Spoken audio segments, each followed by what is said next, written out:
Welcome to ForceFed! It's a show dedicated to Star Wars because every freaking year there's going to be a new Star Wars something coming out. And so we're going to be talking about today specifically The Force Awakens, spoiler free. We both saw the film. By the way, aren't you a little freakishly tall for a stormtrooper? So I keep hitting my head on everything. Oh, Maude! Hey there! Let me have that for a Sorry, second. where am I going to put that? Yup. Icha yawa. Tell me chicky. Hey, listen, you can do what you want, man, but Ewoks never forget the Battle of Endor and how we kicked your guys' asses. Oh, don't worry. Even at this range, I still didn't hit you. So we're super excited about the Force Awakens movie. Yes, you guys know that it's out tonight. So before you go to watch the movie, definitely watch this because we're going to tell you, spoiler-free, things that you are looking forward to and the number one thing that you need to know going into this movie. So let's talk about sort of the initial thoughts of the movie that we've had. Nice and spoiler-free. Yeah. Okay, hold on. Was this just lying around somewhere? Yeah, I mean, I just pulled it off of a dead Ewok. Basically. Nunta? Is that Nunta's skin? It is. Yeah, no, this is Wicket all grown up. He's got a little gray. He has a little. He has a little salt and pepper. Actually, before we talk about the movie The Force Awakens, I want to talk about your history with the movie. Okay. Can I ask you 5 questions? Sure, go for it. Which one's your favorite Star Wars movie? I mean, including this one, or should I leave this one out? No, including this one. Well, it's definitely Empire. Okay, great. Yeah, it's definitely Empire. No matter what, Empire. How old were you when you first saw Star Wars, and where were you? I must have been at least like 4 or 5 years old when I first saw Star Wars. My mom and dad had a copy of it on Betamax, and which is the format before VHS. And my mom would show it to my brother and I, and we just became completely obsessed with it. Robots, creatures. I mean, actually, Return of the Jedi was my favorite movie ever as a kid, because there's just, Jabba's palace is full of cool creatures, and the space battles in that one, and just everything was just so amazing. So And the Ewoks. The Ewoks, I love the Ewoks. I had like a stuffed Ewok bear. You alright? Just checking I've still got everything in place. That was quite frantic. Yeah, I mean, you are a bear. I like that bulge you got going on down there. Oh, this whole thing? Yeah. Knock on wood. What about your first experience with Star Wars? I was a youngling. I thought I was about 8, but I think I was about 10 or 11, and I was sick. And my parents are both full-time workers. And, I woke up, I was like, but what do I do? She's like, bugger. All right, hold on. And raced to the video store and got episodes 4, 5, and 6. And she's like, this is what you're going to do. You're going to start off with episode 4, A New Hope, and then watch Empire Strikes Back, and then Return of the Jedi. And then once you're done with that, I'll be home. Okay? Wow, that's great. So Star Wars became So they left you alone? The Star Wars was your babysitter? Yeah, Star Wars was my babysitter, and I remember coming home, and I was just like, I have to have an Ewok. And then it's kind of like the rest was history. And that was the year that the digitally remastered movies came out in cinemas again. So, Yeah. Oh, so you were all good for that. Yeah, 1997. Yeah. Yeah, that's when the special editions came out. Yeah, awesome, man. Favorite character? My favorite character has to be R2-D2. Always. Nice. Always. Yeah. I've loved R2 ever since I was a kid. My earliest memory is of being around a public pool. My mom used to take my brother and I for swimming lessons, and I had the old 1980s R2-D2 toy that Kenner put out, and I remember I dropped him in the pool, and I didn't know how to swim, and I was scared, and I was like, R2's in the water, and I was freaking out, and my dad was like, if you want him back, you gotta go in there and get him. And you couldn't swim. And I couldn't swim! So I was like freaking out, and eventually my brother got it for me, because he was swimming around. Can you swim now? I can swim now, yeah. Yeah, those swimming lessons really paid off. I love swimming. All right. But yeah, my brother dove down for it and got it for me, but yeah. I'm in the sidekick way of thinking as well. I love me some Chewie. Chewie. I think Chewie's the best right-hand man ever. I think Sure that is. they're, a great unit, and he's... Right-hand Wookiee. That's my bad. Yeah. Yeah, my bad. Yeah, that's all right.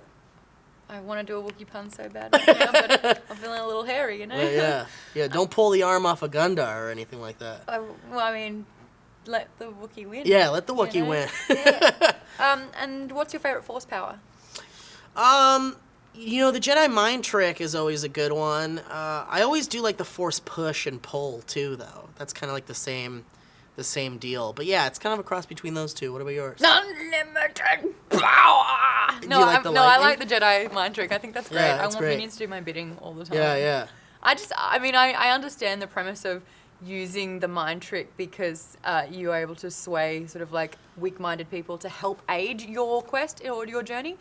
But when you think about it, it is the most Sith thing that you can do. Yeah, it sure is. is. To control someone's mind to do your bidding. Yeah, it's true. Anyway, it's true. My bone to pick. So, all right, well, let's get into The Force Awakens, which is Yes. Star Wars Episode 7. I think we proved ourselves as fans. I think we have as well. Yeah, we've given our 2 cents. Can't stop touching this. Our 2 credits. R2. Our 2 credits. But anyway, so I guess we can start off by talking about the tone of the movie a little Certainly bit, right? can. I mean, the number Yeah. one thing that we have to take away from this is, are these movies better than the prequels? Right, and Because that's that the is biggest undeniable. worry. Yeah. Yeah, that's definitely the biggest concern. Because to so many people, the Yeah. prequels don't exist. Right. They didn't happen. It was a shit stain on the whole storytelling Yeah. phenomenon. So Well, but I've actually found too, like, as an older man, that it really depends on when you grew up and how old you are.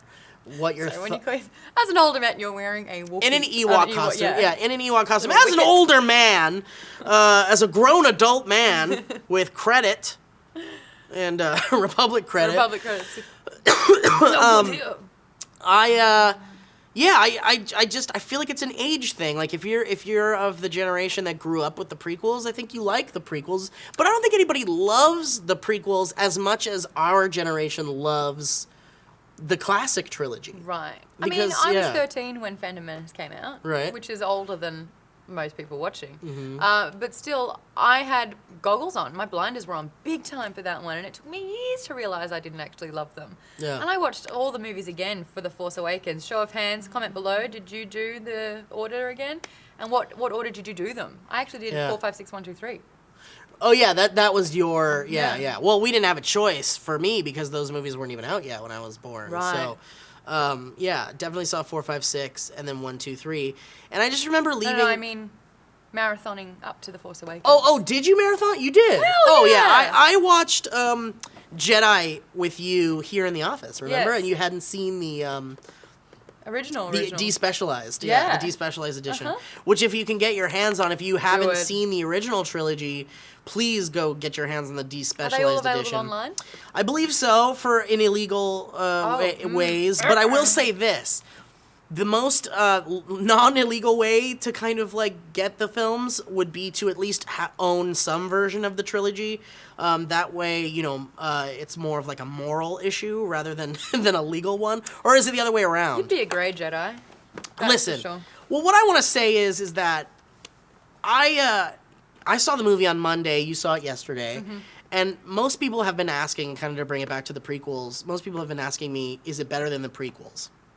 Ready? 3, 2, 1. Yes, without a doubt. But I don't think... I'm curious as to why there was a worry that would be a thing. Like, was there a worry it could be Not worse for than the me. prequels? I, from the I don't think get-go, so. had a lot of faith in J.J. Abrams, and every interview that I'd read and heard leading up to The Force Awakens was him saying he wants to go back to practical. He wants to go Yeah. back to the core of the story. He wants to go back to storytelling, to chemistry, to fun, and you get all of those things. Right. I think I read this thing about JJ too, where he was saying that what he remembers so much about the classic trilogy are these massive set pieces. Like, I think he said he remembers the Jawa sandcrawler and how like amazing that looked to him when he first saw it. And of course, there's models of the Jawa sandcrawler from A New Hope that they used for like some of the exterior shots and some of the establishing shots. But when you get to some of the scenes with Luke and Uncle Owen and the Jawas and stuff in A New Hope, you see this massive tire tread and kind of like a big section of this Jawa sandcrawler, and that's a real set piece that's there on the set. And I think JJ kind of, he took that knowledge of how the scale of A New Hope seemed to be larger than life, so to speak, because there were actual set pieces there, and there aren't really many actual set pieces in the prequels At all. It's at all all. green screen and blue screen. It's all green screen and blue screen. And I feel like Lucas was just like, we could do a practical. Let's just do it in post. Yeah, I mean, I understand that Lucas was all about technology and kind of like the advancement of technology and showcasing what computers can do with like, you know, especially when he went back to do the special editions. It was all about going back and changing things and adding things he originally wanted in them and using new technology. But now I think JJ's approach is more about kind of reimagining the scope of the original films and taking the time and the detail by using practical creatures and as much practical effects as possible. I mean, don't get me wrong, the movie is filled with computer-generated imagery. There are not only alien races, but, you know... spaceships and locations and what have you. But I think the idea that JJ had to kind of go back to the original scale of actual set pieces and vehicles and the same shots and the authenticity really work here. Well, and that helps with the tone of the film, I feel perfect example is that the technology is great at that time, and it's only going to date. One of the movies that has stood the test of time, Jurassic Park, and that's a Spielberg one. Sure. You've got these practical dinosaurs that to this day, what is it, like 20... how many years later? It was like 1994, 1995 when Jurassic Park came out. 93, and it's 2016. Yeah. And it still looks good. Yeah, I mean, even the computer-generated imagery in Jurassic Park looks spectacular. That first shot of the Dilophosaurus coming in and lifting his legs and stuff. But yeah, the raptors look amazing. Practical effects have always been, at least, you know, because they react to the light and the celluloid and all that stuff, a little bit more believable than your CGI character. But as far as the tone of this film goes, without spoiling too much, I do want to say... it's more OT. It's very OT. It's very original trilogy, and it's very A New Hope. Yes. And it kind of has thematic elements that remind you of A New Hope as well. They are definitely taking this as a trilogy. They know, like, unlike, you know, when it was Star Wars and not A New Hope, it was just a standalone movie, and then it expanded into 3, which is now expanding into 9. But I think JJ is realizing this is the first of a next set of trilogy. So they are laying down the foundation. Yeah, and I think it mirrors A New Hope like that. It does mirror A New Hope that way, and I feel like it's establishing a larger universe right off the bat. Yes. Different planets, which we all know about. Jakku is something that when we first saw this trailer, we were all like, "Oh, Tatooine!" Yeah, and then it was like, "No, it's Jakku," and you made every clued-in diehard fan question themselves. Well, I just felt like, you know, and you guys know how I feel if you watch this show or if you watch other shows on this channel. You've heard me talk about how I'm sick of Tatooine. I'm sick of seeing the same planets over and over and over again. I'll never be sick of Tatooine. I mean, there's just this massive universe of planets in the Star Wars mythology, and if you've seen any of the cartoons or if you've seen any of the, like, if you've read any of the expanded universe stuff, whether it's canon or not, there is a multitude of planets and locations. And so I was just hoping we would get some new locations for this new trilogy, and it seems to be that they definitely have nailed this kind of like expansive new horizon, you know? And I appreciated that. From the trailers, we know that there are old faces and new back in this movie. So let's start off with the return of Leia and Han. Yeah. When in the trailer, when it was "We're home," there was a tear coming exploding out of my face. Yeah, it was raining on my face. Yeah, but not even that. No, when they've got. Well, he says Chewie, we're home. Yeah. Oh. But I mean, yeah, I mean, it does really, like in the trailer, you know, everyone's reaction to when they first saw that in the trailer, I feel like it doesn't dampen that scene in the movie. No, it doesn't. I think you get that same exact feeling you felt when you heard it in the trailer, too, in context to the film when you finally see it. I will say one thing, because we have been getting these trailers, and, you know, the first one came out a year ago, and then we got another one around the time when Celebration was happening, and we picked them apart. I don't know about you, but I watched them over and over and over again, and I knew everything about it, and I was critically studying it. I do feel like it took away in the film a little bit, because when Finn's head pops up on the sand, I'm like, oh, that's in the... And it kind of removed myself from what was happening. And I would almost be sitting there like with a checklist. And when it was, Chewie, we're home, I was like, okay, I've seen that. Okay, yeah. And then it was, a few things would happen. And I'd be like, well, I kind of know what's going to happen here because in the trailer, so-and-so would come back. Or we haven't seen the last of them. Or there's this more scene, another scene that I've already seen about. Right. Well, something I appreciated in context to the trailer and in conjunction with the final film, I really appreciated that, and I think this is JJ's doing. I can only assume it's JJ's doing, because he has that whole thing about the mystery box and kind of like not spoiling everything before a movie fully comes out. But something that I like to do with new movies is, or what I would like to do with new movies, is to be able to kind of not watch any trailers, and then when the movie comes out, you go in fresh-faced. Oh, but that'd be of great. course, with something like Star Wars, you can't stay away. You know, when a new trailer comes out, there's nothing you can do. Like, if you're like me, it's like a tractor beam. It just pulls you right in. And what I appreciated about the trailers is that they actually didn't reveal that much at all. Yeah. In fact, everything that happens in the trailers might be from like the first 15 to 20 minutes. There was speculation about the movie. a major death, you know, Right. and someone was hovering over a body, you know, things like that, which I thought I had down pat. No. Yeah, no. idea. It's definitely just one of those things where it seems like Disney took care and JJ took care to not show too much in the trailers, which can kind of go one of two ways. And it could make you feel like, oh, good, they're not spoiling any big plot points. And it could also make you feel like, well, why are we seeing the same shit over and over again? Is this not a big movie? Are we going to stay on these same locations that we're seeing in the trailer over and over again? But actually, it worked I think it succeeded in the fact that it just kind of leaves surprises for the film. And I appreciated that a lot. We also know that there's new faces. We've got Finn, John Boyega, Yes. Rey, Daisy Ridley, and Adam Driver, Kylo Ren. Yes. And there was a lot of speculation. Is it Luke Skywalker? You true fans know the real thing. Yeah, I mean, I still think, and again, we're not going to go into any spoiler territory here, but I love hearing all the theories, and I loved reading all the theories up to the movie, and it's interesting, none of the theories that I read were actually correct when I saw the movie. Did you feel the same way? I mean, there's a lot of lineage kind of conversation coming up. Like who could be someone's kid and who could not be, and who's Luke Skywalker's this or whatever. Yeah. I wouldn't do your head in going into it, if anything. Definitely not. Yeah. Just let it tell you what's going down. Well, Don't try and figure it out. Here's something too, like, fuck this goddamn head for a second. You need me to take care of Fuck that? the head.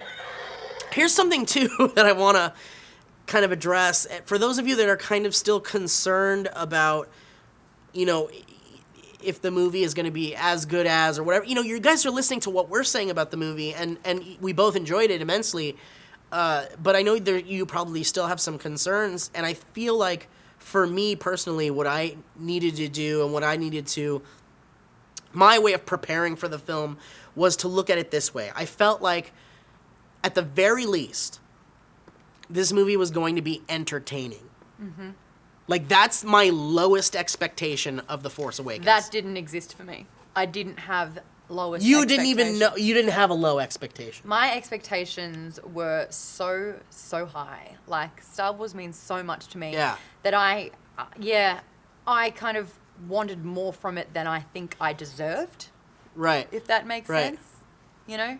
Well, I felt like, you know, even though Lucas didn't owe us shit, and Disney doesn't owe us shit, I felt like this is the movie that we were owed because of all the money we spent on the prequels and all the money we've spent since, you know, the prequels came out, and even before but Star that. Wars is all about redemption, really. It sure is, About but it. it could have ended up not being a redemption thing had they made a really bad movie.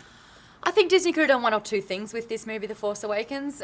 This is the first of a trilogy leading up. I think that they could have entertained the fans, given the fans what they wanted, pander to the fans a little bit, make nuances and like little kind of tips to the hat to the audience, or they could have taken a big risk and tried something new. They did the first. They made sure that you were going to eat this up, and that you as a fan were getting what you wanted out of it. But by that token, it was safe. I think they did. It was very safe. It was very safe. So safe. But I felt like that wasn't a surprise to me, It was a little for me. because I felt like, you know, the way that Disney has been handling the MCU in a way is also safe, in the sense that they're not going to deviate too far from where you're comfortable as an audience.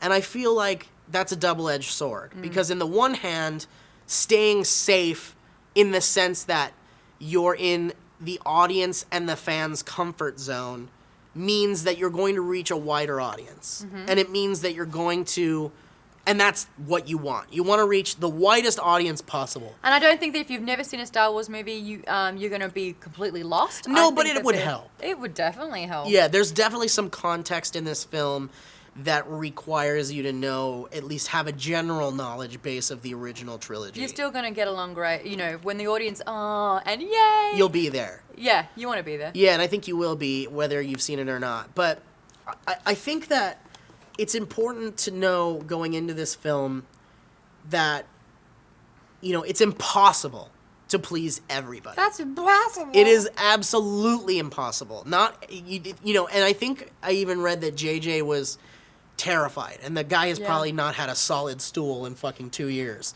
because I'm sure he's been nervous as shit, literally. And I don't blame him, because he had massive shoes to fill. Yeah. And at the premiere, he had some very nice words to say. He prepared a speech. Oh, the premiere that you were at. The premiere that I went to, yeah, that you could. We won't talk.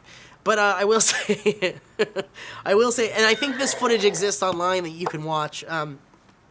But JJ goes into detail about, kind of the pressures of taking on the 7th Star Wars movie, and just kind of how Kathleen Kennedy had approached him, and how other directors had said no. Yeah. And how it kind of came down to him in the end.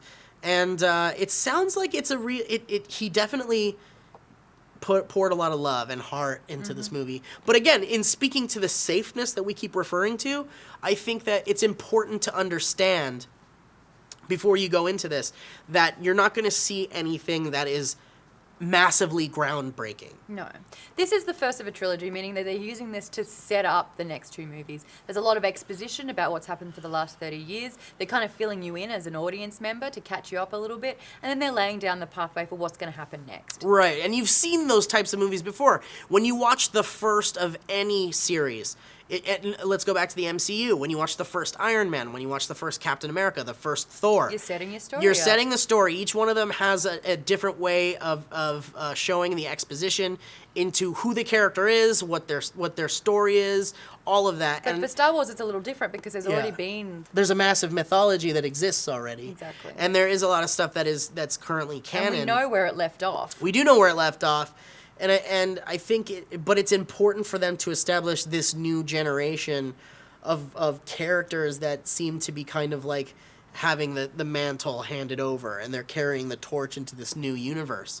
And I think that the way that they do that is very natural. And I also feel like the way that the exposition that Maude refers to is also done in a very natural way, and not in a way that would make you groan in your theater seat and be like, here we go. If anything, sometimes they missed out on other parts of exposition that you kind of would have appreciated, but they're just like, yeah, we'll get there. I think so too. I feel the same way, but there is this kind of unavoidable franchise problem that we have in new movies these days that are being developed as franchises, which is that you can literally get away with anything, any type of mysterious storyline or open-ended character idea. Yeah, that's the thing, but we'll get to that later. We'll get to Back that later. over here. Yeah. But basically what I'm trying to say is that I think that they do a good job of laying out the foundation of a new series while introducing new characters, while nudging the fan base with some fun kind of callbacks to the original trilogy, maybe one too many. I mean, I was eating it up. I definitely ate it up, and I became very self-aware of what they were doing in certain times, and I think there was one in particular callback that made me kind of A little. I was like, we didn't need that. Forced. We didn't need that. Did you catch my drift? But again, in kind of staying safe, you're keeping in this bubble of Star Wars fandom and general audience fandom where you want to stay safe and familiar. Yes, they've got old familiar faces, and they are old now, but there's a lot more new than there is, old, and I think that this is a refreshing new take on Star Wars. You'll be very excited. You won't be disappointed. The one thing I'm going to impart onto you before you go in to see Star Wars, do not have exceedingly high expectations. Definitely don't. That's not fair on you. That's not fair on the movie. That's what I did, and that's why in tomorrow's episode of the spoiler-free movie review... The spoiler-filled. I mean, filled. Yeah. This is Free spoilers spoiler-free. for everyone. Free spoilers tomorrow. Yeah, so tomorrow we're putting up a video pretty early, right? Or is it 1 later in the o'clock afternoon? PST. 1 o'clock, and it's going to be instead of Superhero Roundup. Yes, in place of Superhero Roundup, we're going to be back here on the couch, delving into all of the details of the film, the who's, the what's, the where's, the why's. Only see it once you've watched the movie. Yes, so please don't watch tomorrow's video unless you either want to be spoiled or have seen the film already. But I can't wait to dig into some of the issues I have, as well as some of the things that I absolutely love. Yes. And we're gonna give it a score. We're gonna give it scores, and I also want it to be known that there was nothing that I particularly hated in the movie. There's Hate's things a I very would like strong to word. discuss a little Just some further. things that I take issue with. Yeah, Okay. that I'd like to talk about. All right. But yeah, I mean, I don't think there's any more we can say about You the won't movie. be disappointed. 100% do it. Good on you for even wanting to know this much, because a lot of Yes. people are all or nothing with this kind of thing. They're like, Right. I don't care about Star Wars, therefore you're not watching it, or I don't want to hear a single thing more. Then you're And watching Star whichever Wars. way you want to go about it, you know, at least we're here to kind of like ease your pain a little bit. If you're on the fence, you don't know who to talk to, you want to stay off internet forums and Reddit subreddits because you don't want someone to accidentally say something. In fact, our friend of the show and friend of DeFranco, April O'Neil, had something major spoiled for her, and I can't believe it. And she was just texting me, and she's like, "Please tell me it's not true." And I was just, all I could think of was And like, if you're saying anything these in the fucking comments, assholes. Yeah, if you're saying this in the comments, and trust me, yesterday's video was full of them. I think even this morning's table talk, someone was saying a major plot spoiler. Unfortunately, Don't do it.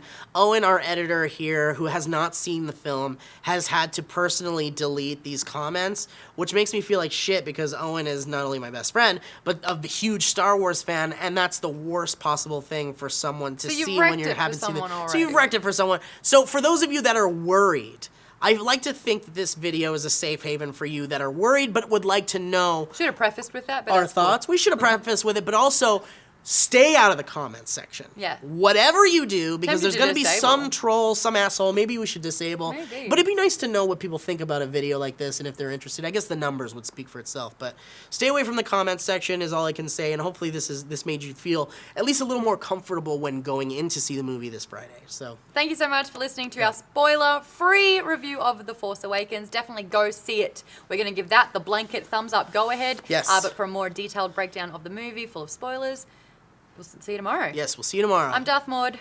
I'm Steve Walk. Steve Walk! Steve Walk. Steve Walk! Steve Walk. Goodbye. And I can't aim. I think I'm a little too furry for a stormtrooper. I think a fairy wants you to be a stormtrooper. We're about to go into some sort of fun Star Wars event that we were invited to last minute. The fact that they didn't call it the Kylo Ren Den has me really upset. And In an interview with Vanity Fair, he says that the success of the first Star Wars films were because he was experimenting.